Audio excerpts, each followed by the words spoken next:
MS Purnima Enterprises presents Khapri International Manipuri Short Fiction Film Festival 2021.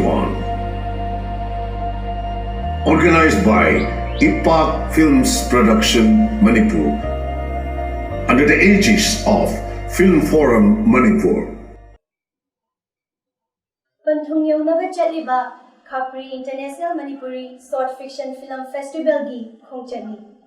Afaba, Asengba, Achambata Oinabagidamata, Taibang Simba Mapuda, Thonijay. Manipuri Cinema gi, Chaukat Khongthangi, Mapi Mapa Oibiriba, Film Forum Manipur, Aikhoi Chauthok Chaningani.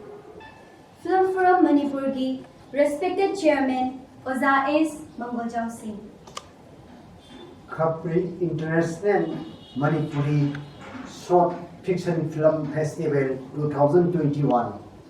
Ipak Film Production Manipur na Sinlangguna Film Forum Manipur ni makhada pangthokadoriba hojik malengi oina nipaineriba pandemic COVID-19 asigi maramda kharadam oimasu mateng pangba niyamda mateng pangnabagidamata lokhalaliba asigumlaba Ipak Film tharang asi Film Forum Manipur na hainingai leitana thagatba nungaiba phongdokchari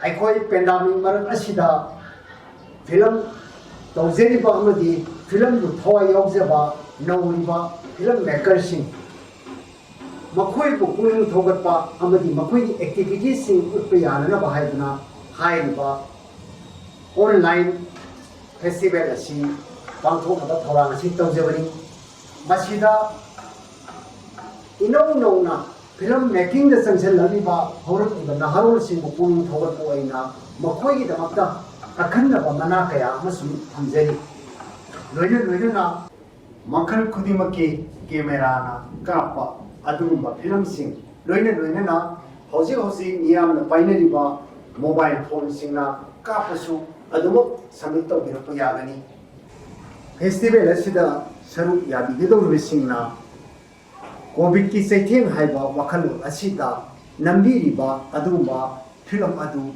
minute ahum dagi tadaba aduga minute manga phoba sangba adumba film oibigedabani aduga maru oiba wafam amana hairiba film sing aduda credit title na singba thabige hairagadi film hodringi mamangda thabiba ama natraga film loirappa kanda maningda thabiba ama tobigedabani film gi manungda kanagumana karigumba amata thabidanabasu haije sigumlaba festival asida saruk yanabagidamata malemgi mafam pumnamakta tariba mitei lona mama lon oizaba adugumba purup singna hairiba festival asida saruk yaba yagani loinana film sing adu mitei lona ngangba soidanamaki oigedabani Ozana yamna marik chumna takpiri oza.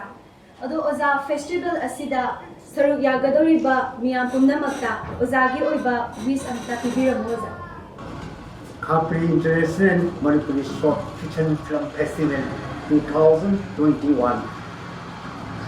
Hairiba asumriba festival asi Ipak Film Production Manipur na sinbidana pangthokadoriba si Sahi khudingi leptana pangthokpa ngambo oisinu haina Film Forum Manipur na wish tawjari loina na festival asida saruk yabigedoriba nipung khudima sahi khudingi leptana pangthokpa matamda sahi khudingi leptana saruk yabiu amadi mai pakpa oibiu haiba wish asi mayamna famda thamjari main sponsor Maipa Bhenu. Sponsored by Oinam Roman. Co-sponsored by Itin Computerized Eye Testing and Eye Care Center, Thobal. And Northeast India Security Service Info. Online media partner Ipak Media.